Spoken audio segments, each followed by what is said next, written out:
Bonjour les warriors, j'espère que vous allez bien. Ça fait un bout de temps que je ne publie plus de vidéos sur cette chaîne pour des raisons personnelles.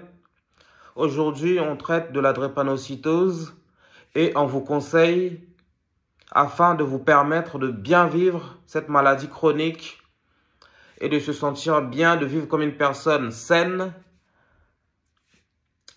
malgré cette maladie chronique du sang qui touche pas moins de 30 000 personnes en Île-de-France.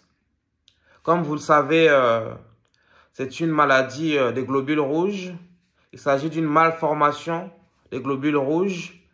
Les drépanocytaires, non seulement ont moins de globules rouges que de globules blancs, par ailleurs, leurs globules rouges sont en forme de croissant, de banane, au lieu d'être en forme de cercle, ce qui empêche la circulation normale de l'oxygène dans le sang. C'est pourquoi les drépanocytoses se plaignent de douleurs atroces sur les jambes, au dos, parfois au cœur et parfois même à la tête. Donc, le sujet d'aujourd'hui, c'est quels sont les commandements, les règles de vie d'un drépanocytaire. Ces règles de vie qui vont permettre aux malades de vivre normalement leur vie malgré la maladie génétique la plus répandue au monde. En 1, on conseille aux drépanocytaires de boire beaucoup d'eau. Selon les médecins, un drépanocytaire doit boire au moins 3 litres d'eau par jour, justement pour permettre la circulation normale du sang dans le corps. Ainsi, l'oxygène pourra alimenter tous les organes et le drépanocytaire se sentira bien, n'aura pas de douleur au corps. Ça, c'est la première recommandation. Le deuxième conseil, c'est de se protéger du froid. En ce moment, il fait très froid en France. Parfois, on frôle les 0 degrés, voire moins. Donc, quand on est drépanocytaire, il faut bien se protéger du froid en mettant des blousons, en mettant des doudounes, en mettant des habits chauds qui empêchent le froid d'atteindre notre corps. Car le froid peut glacer le sang et empêcher justement la circulation du sang dans le corps. Et lorsque un drépanocytaire est touché par le froid, il peut tomber malade, faire une crise vaso-occlusive, c'est-à-dire une crise de douleur atroce, plus douloureuse que les douleurs lors de l'accouchement, plus douloureuse que les douleurs lors d'une torture. Ça, c'est le deuxième conseil, le deuxième commandement d'un drépanocytaire. Le troisième recommandement pour un drépanocytaire, c'est d'éviter de mettre des habits qui serrent le corps. Les habits qui collent, qui moulent le corps, car justement, comme le froid, ça peut bloquer la circulation du sang dans le corps, ça peut empêcher la circulation normale de l'oxygène dans les organes. Donc, évitez à tout prix de mettre tout ce qui est slim, tout ce qui est maillot de corps trop serré, tout ce qui est habit qui moule le corps, qui vous serre comme si vous étiez des sardines dans un bus rempli de monde. Ça, c'est le troisième conseil, bien sûr, recommandé par les médecins. C'est pas moi qui le dis. Il y a les règles de vie d'un drépanocytaire. Ça, c'est le troisième recommandement, c'est le troisième commandement, c'est la troisième règle. La quatrième règle d'un drépanocytaire, le drépanocytaire doit prendre correctement ses médicaments. C'est pas moi qui vous le dis. Plus on prend tous les jours nos médicaments, plus notre santé se porte bien, s'améliore, plus on se sent bien dans son corps, bien dans son esprit, plus on évite les crises vaso-occlusives, et moins on est hospitalisé. Il faut vraiment prendre vos médicaments. Il n'y en a pas beaucoup. En gros, vous avez, selon les cas, hein, mais en tout cas, généralement, un drépanocytaire n'a pas plus de 10 médicaments par jour. C'est-à-dire, il y a des médicaments pour le matin, il y a des médicaments pour le soir. En général, vous n'avez pas plus de 10 médicaments par jour. Donc, c'est facile. Prenez correctement vos médicaments. C'est très important. 5e règle du drépanocytaire, le drépanocytaire doit se nourrir correctement, doit manger équilibré. Le drépanocytaire ne doit pas sauter les repas. Le drépanocytaire doit au moins avoir 3 repas par jour, c'est-à-dire le petit déjeuner, le déjeuner et le dîner. Et je vous conseille certains aliments comme les œufs sont bons pour les drépanocytaires. Les fruits secs, les fruits déjà, fruits et légumes sont bons pour les drépanocytaires. Il y a tout ce qui est arachide, pistache, c'est bon pour les drépanocytaires. Il faut manger équilibré, il faut manger de la viande, pas tous les jours bien sûr, hein, il ne faut pas en abuser. Mais il faut manger du poisson, en tout cas manger correctement pour être en forme.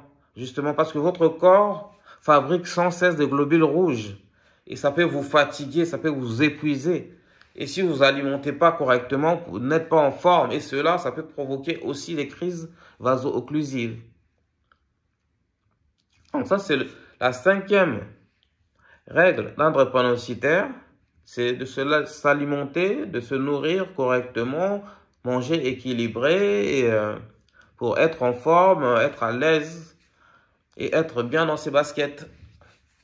Un drépanocytaire, 6e, la 6e règle, doit dormir suffisamment, doit se reposer dans la journée, doit dormir au moins 6 à 8 heures lorsqu'on est un adulte par jour, par nuit plutôt, pour justement être en forme parce que les drépanocytaires se fatiguent vite, s'épuisent vite.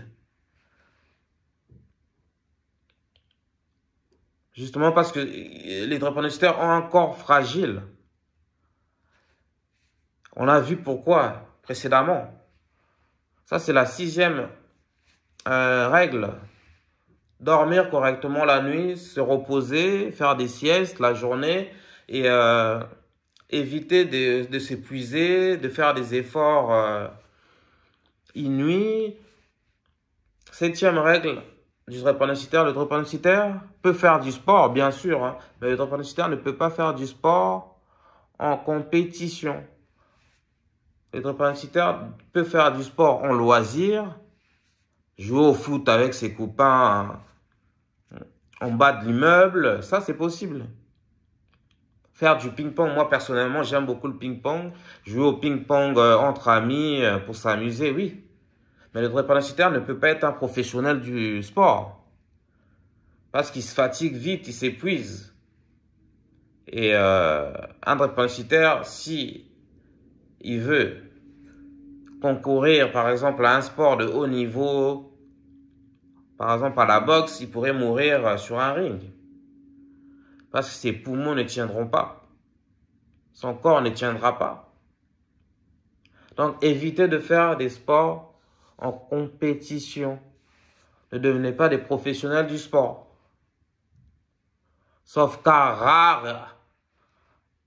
Mais les médecins conseillent aux drépanocytaires de faire du sport en loisir. 8e, le drépanocytaire peut voyager en avion. Mais lorsque le drépanocytaire voyage en avion, il doit s'assurer que le vol est pressurisé. Donc, il y a de l'oxygène dans l'avion, aussi bien de l'oxygène automatique que de l'oxygène au-dessus de son siège. Il doit manger équilibré et mettre du sel dans sa nourriture, mais surtout éviter tout ce qui est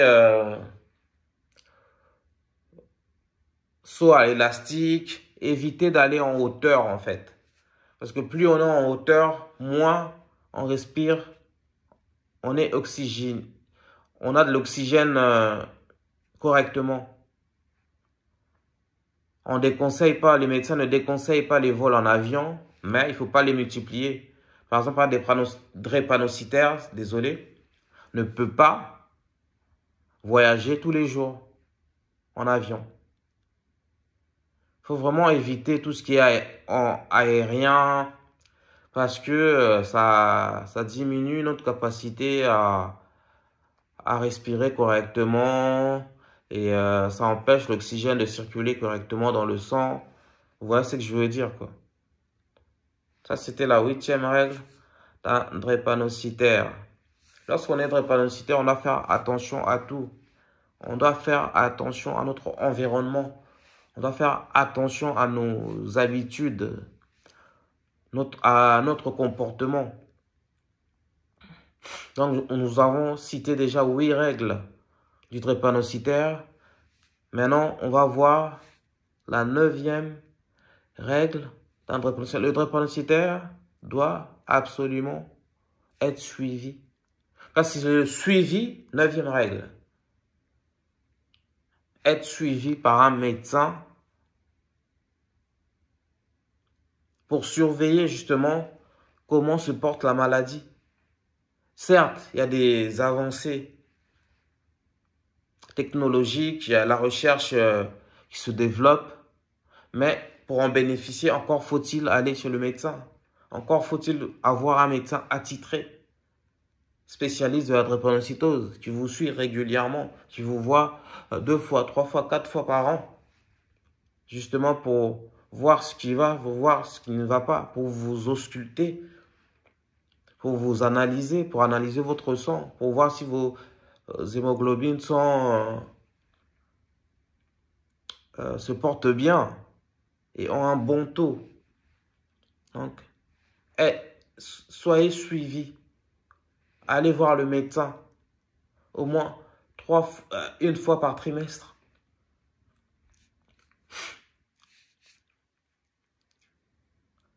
Chers warriors, surtout en Île-de-France où il y a des hôpitaux spécialisés sur la drépanocytose, comme l'hôpital Georges Pompidou ou l'hôpital Henri Mondor. Ce sont des hôpitaux spécialisés sur cette maladie chronique. Donc, nous avons cité 9 règles du drépanocytaire. 10e règle, c'est le drépanocytaire ne peut pas occuper un emploi physique, un emploi manuel. Le drépanocytaire se fatigue vite. C'est pour ça, j'invite mes chers drépanocytaires, mes chers warriors, à faire des longues études pour justement leur permettre de travailler dans les services, d'occuper des postes intellectuels, parce que nous ne pouvons pas travailler par exemple dans le bâtiment. On ne peut pas non plus être agent d'entretien, parce qu'on se fatigue vite, nous pouvons se fatiguer, on va tomber malade. On ne peut pas non plus travailler dans la sécurité, rester debout du matin au soir. Voilà les amis, les 10 règles d'un drépanocytaire. Dites-nous ce que vous en pensez. Quelles règles vous respectez, quelles règles vous ne respectez pas. Et surtout, ce sont des règles recommandées par les médecins eux-mêmes. Vous pouvez vérifier, consulter les médecins, faire des recherches sur la drépanocytose. Vous verrez que ce sont les 10 règles de vie d'un drépanocytaire. Sachez que nous sommes ensemble. Sur cette chaîne, on va aborder tous les thèmes relatifs à cette maladie chronique qui touche particulièrement notre communauté, qui touche particulièrement les Africains, les Afro-descendants, mais aussi les Indiens. Voilà. Et si vous avez des idées, si vous voulez passer sur cette chaîne dans le cadre d'une interview, contactez-moi, il y a mes coordonnées dans la description. À la prochaine fois. Moi-même, je suis Sébastien Badibanga, créateur de cette chaîne. Merci beaucoup de nous suivre. Ciao!